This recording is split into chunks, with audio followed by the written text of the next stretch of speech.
la liberté, la responsabilité. Mais avant tout, il va y avoir une certaine petite redondance, bien sûr, avec ce que vous avez entendu. Mais comme dirait Noël, ou comme on a déjà dit, il faut aussi que vous le sachiez, tout a été dit. Et Noël disait, oui, mais toi, tu ne l'as pas dit. D'ailleurs, on lui disait aussi à lui, d'ailleurs.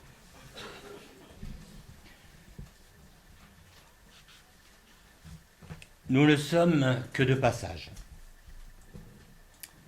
Mon dernier échange avec... Ça va être dur.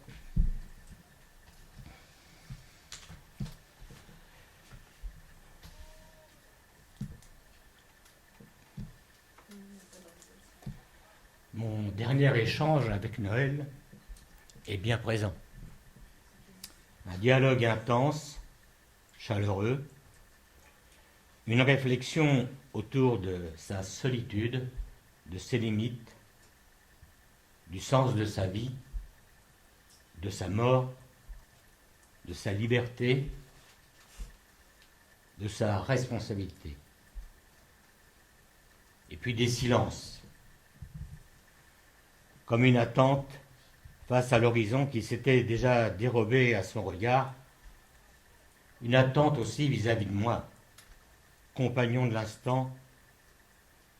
Alors des questions, des réponses, pas de faux fuyants, pas de faux semblants, des paroles sincères, affectueuses. Alors, pour cette dernière rencontre,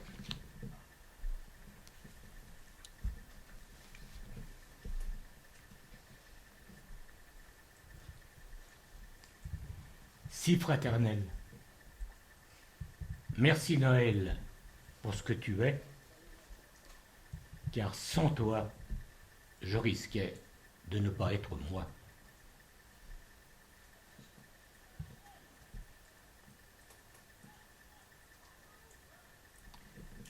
Peut-être que le plus dur est passé.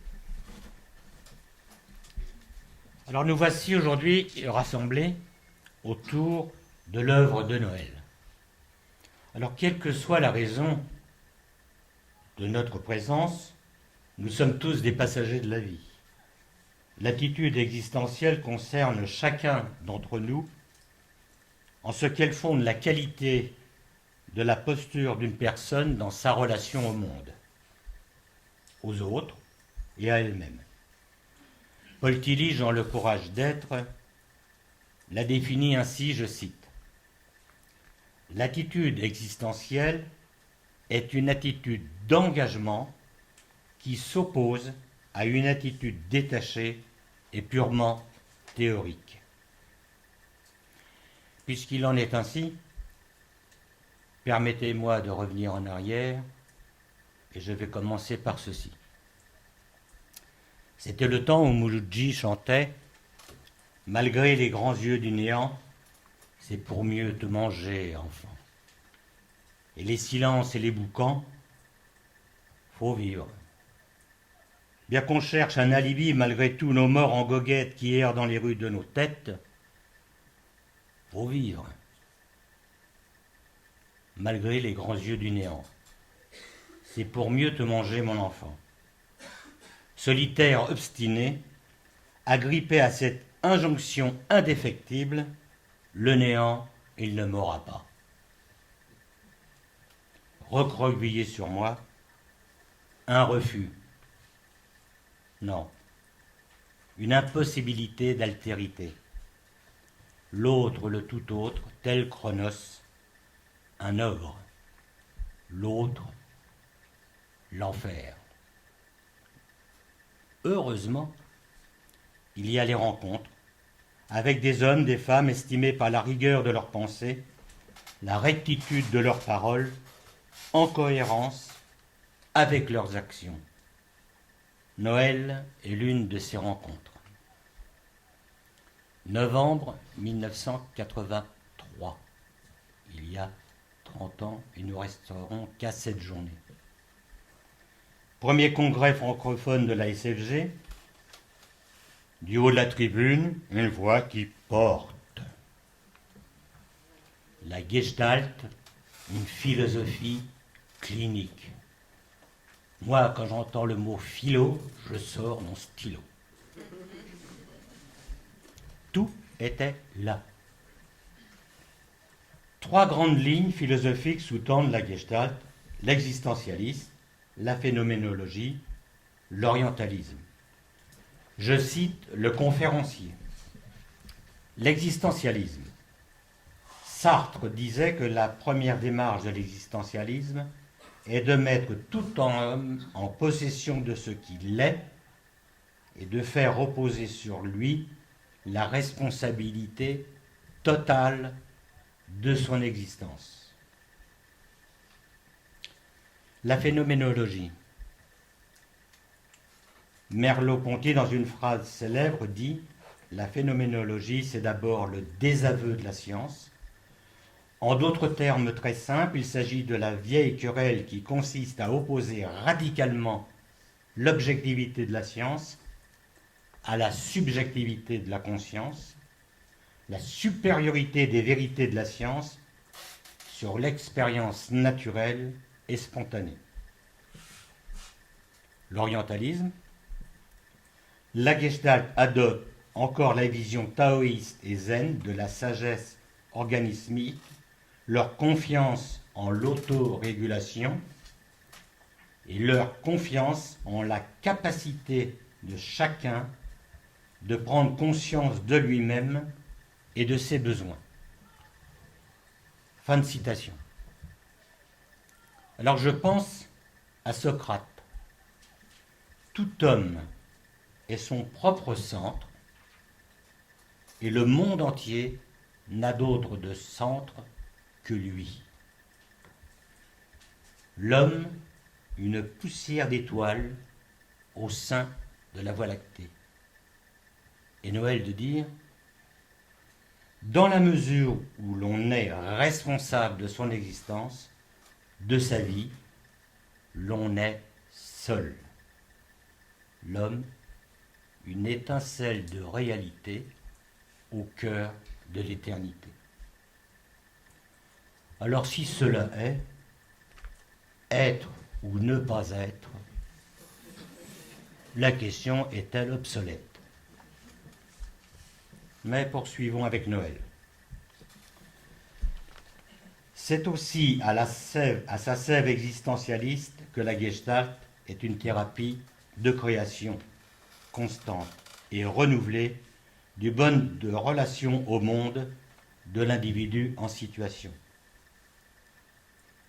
Et plus loin, il poursuit, quelles sont ces contraintes existentielles, ces données, ces impasses qui donnent naissance au conflit intérieur, à l'angoisse du non-être. Fin de citation. Les données existentielles, quelles sont-elles? La responsabilité, la quête de sens et l'absurde, la mort et la finitude, la solitude, l'isolement existentiel, l'imperfection, la limitation. Mais elles sont interdépendantes et font corps avec tout notre être. Elles deviennent des contraintes quand l'homme, dans sa dynamique vitale, doit s'y confronter, mais s'y dérobe opiniâtrement. Ces conflits intérieurs le mèneront dans l'impasse existentielle. Cette impasse critique où l'homme est saisi par l'angoisse du non-être, je la nomme la crise existentielle. Mais tentons d'être concrets. Peut-être avez-vous eu un jour cette sensation étrange d'avoir été jeté dans un monde absurde, abandonné des hommes et des dieux, ce que l'on nomme généralement la déréliction.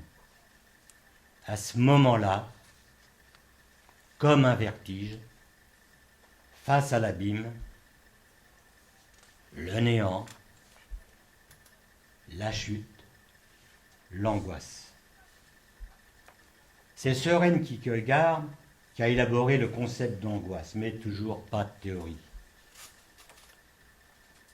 L'angoisse, une émotion qui s'emballe et qui vous saisit à bras le corps et s'empare de votre esprit. Dans le sillage de Yelloum et de Noël, je la nomme angoisse existentielle. Elle se manifeste par une profonde souffrance qui n'a pas d'objet conscient, où sur fond de silence et de boucan, deux possibilités s'affrontent dans un duel fratricide.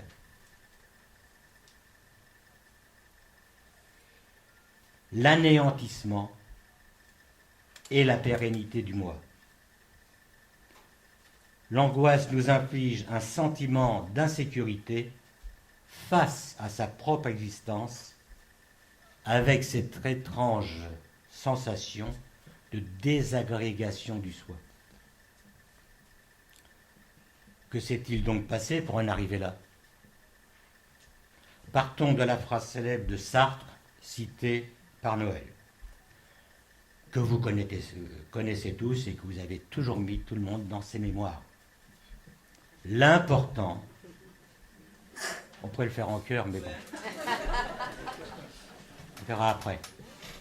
L'important n'est pas ce qu'on a fait de nous, mais ce que nous faisons nous-mêmes de ce qu'on a fait de nous. Oui, mais tout est dans le mais. Car faut-il encore avoir conscience de ce qu'on a fait de nous et de s'y interroger longuement, et même parfois très longuement. Et cette crise d'angoisse, parce que cette question nous angoisse, est le moment propice à venir en thérapie, car elle se manifeste souvent en dépression. Revenons à Sartre. Quand même, c'est bien moi l'auteur incontesté de mes actes. Comment pourrais-je avoir un doute? C'est évidemment cela ne peut pas être autre chose que moi quand je fais. Je suis quand même pas si idiot que ça. C'est moi qui agis. Certes. Mais c'est sur le terme incontesté qu'il nous faut nous arrêter et qui nous invite à se poser la question suivante. S'agit-il bien de moi quand je dis je? En voici deux illustrations. Comment être certain que mon désir, ou plus exactement, l'objet de mon désir est le mien et non celui d'un autre que j'ai introjecté? Comment savoir, entre autres, si mes valeurs sont des valeurs qui me sont propres ou des valeurs introjetées? Précisons avec Noël ce que nous entendons par introjeter.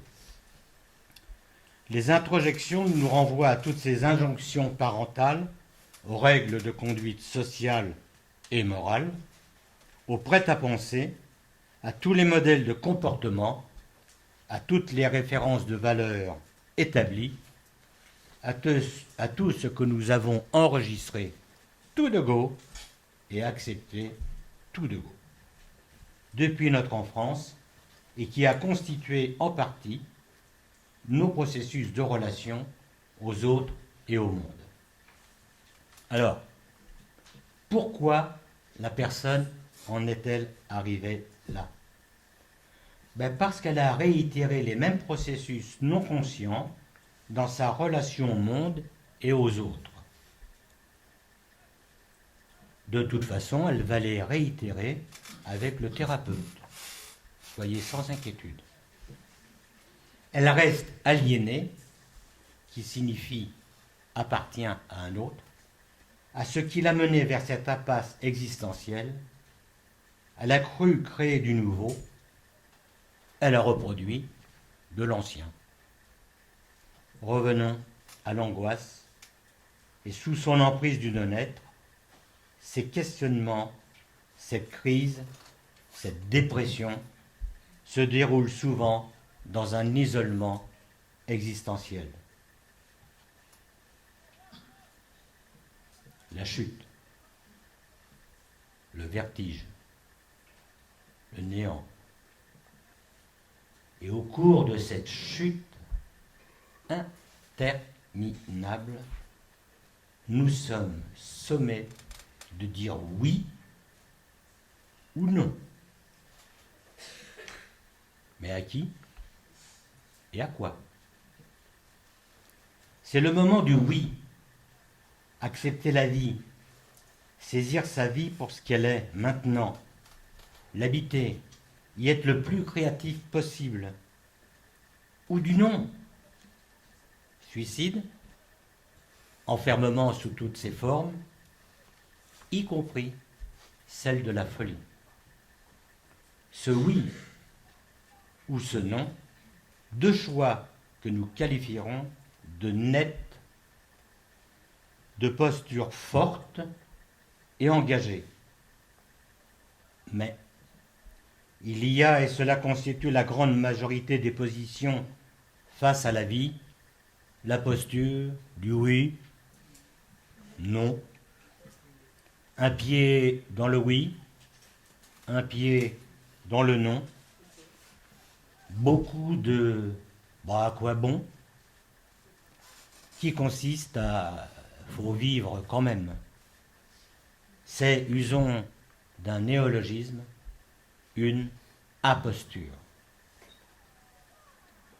Mais il y a aussi faire comme si de rien n'était.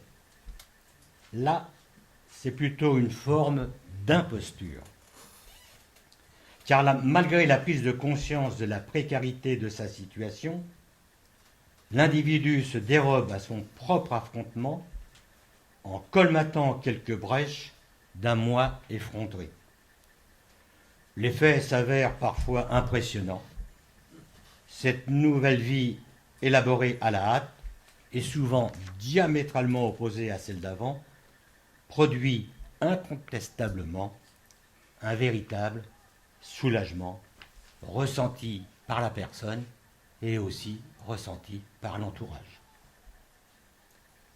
Il serait sévère de dire qu'il y a fraude existentielle. Disons simplement que c'est de l'ordre de l'illusion. Mais combien d'illusions nous aident à vivre quand même? Alors, si l'angoisse est la manifestation portée à la conscience de conflits intérieurs non résolus entre différents éléments structuraux de notre manière d'être au monde, faut-il avoir peur de l'angoisse? Si, comme je le pense, la dépression est vue comme une crise du sens, elle est un appel à la croissance. Cette croissance va pouvoir se déployer au cours d'un long travail réflexif et progressif dans une relation dialogale de type buberien avec le thérapeute. Voici ce qu'en dit Noël, je cite. En Gestalt, nous essayerons de mettre en relief, de faire éprouver deux choses. D'abord que mon jeu, indépendamment de tout tu ou de tout nous, est la condition imprescriptible de la conduite de mon existence dans sa dignité. Que toute fusion, toute symbiose permanente est nécessairement déshumanisante et aliénante. Ensuite, qu'il est possible de développer la capacité d'aimer, de fusionner, d'être en contact avec l'autre, sans perdre son isolement, sa différence, sans se perdre et devenir partie de l'autre. qu'une relation je tue, comme l'envisage Buber, est une réalité pour qui veut la construire. Elle permet de faire l'économie de l'angoisse. Mais faire l'économie de l'angoisse ne signifie pas l'éviter, mais la gérer. L'union peut se faire car j'ai la capacité de rompre le contact et ainsi elle ne menace pas ma différence. Le contact peut être rompu car j'assume ma différence et mon isolement. Et j'ai la capacité de recréer l'union. Fin de citation. Alors, Noël et moi, avec nos différences, nous pouvons vous dire ceci: le courage d'être soi-même, d'agir en adulte, c'est être capable de choisir. C'est pas fini. Un choix qui vous oblige à renoncer à d'autres possibilités restées ouvertes jusqu'à maintenant.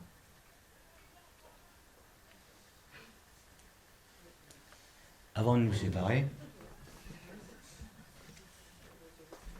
puisque la posture existentielle repose sur le choix, je suis aussi de passage, je vais vous confier ceci. Choix. Ça se termine par un X, comme la croix d'un carrefour. X, comme l'inconnu de l'équation de la vie. Pour renoncer à des possibilités restées ouvertes, avant de vous engager dans une direction, faites cette démarche. Je vous la donnerai si vous en avez besoin. D'abord, très important, vous arrêtez et vous posez pour éviter la chute. On se pose. Dites-vous que tout est imaginable. Laissez aller votre imaginaire dans toutes les directions et sans modération. Voici ça. Puis, posez-vous la question, qu'est-ce qui est envisageable? Sans restriction, hein, tout en pointant quelques directions. Notez alors ce qui est réalisable, en toute connaissance de vos limites, et en tenant compte de deux choses. La première, du principe d'intention, c'est-à-dire être en pleine conscience du but que vous poursuivez dans l'instant, et du principe de précaution, c'est-à-dire envisager les conséquences à long terme de votre éventuelle décision par rapport au but poursuivi. Posez-vous alors cette question: qu'est-ce qui est préférable? Choisissez et décidez-vous et engagez-vous. En somme, il s'agit de passer du rêve à la réalité, de la spéculation stérile à l'engagement fertile. Alors juste une petite précision. Si, parce que cela peut arriver, vous n'avez pas été confronté à un petit conflit de valeurs, si vous n'avez pas croisé une petite angoisse tapie dans un coin, il est préférable de recommencer à volonté.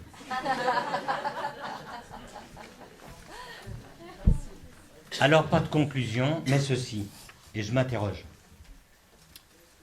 Dans un monde sans frontières, sans limite, en contact instantané, où on abat les murs pour en construire d'autres, qu'est-ce qu'une relation humaine?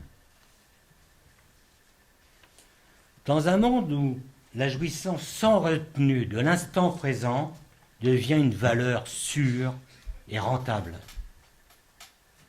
Qui est l'autre? Dans un monde où la tentation des sciences humaines va se nicher dans les neurones, les génomes, les statistiques abusives, les diagnostics drastiques, comment perpétuer notre conception de l'homme?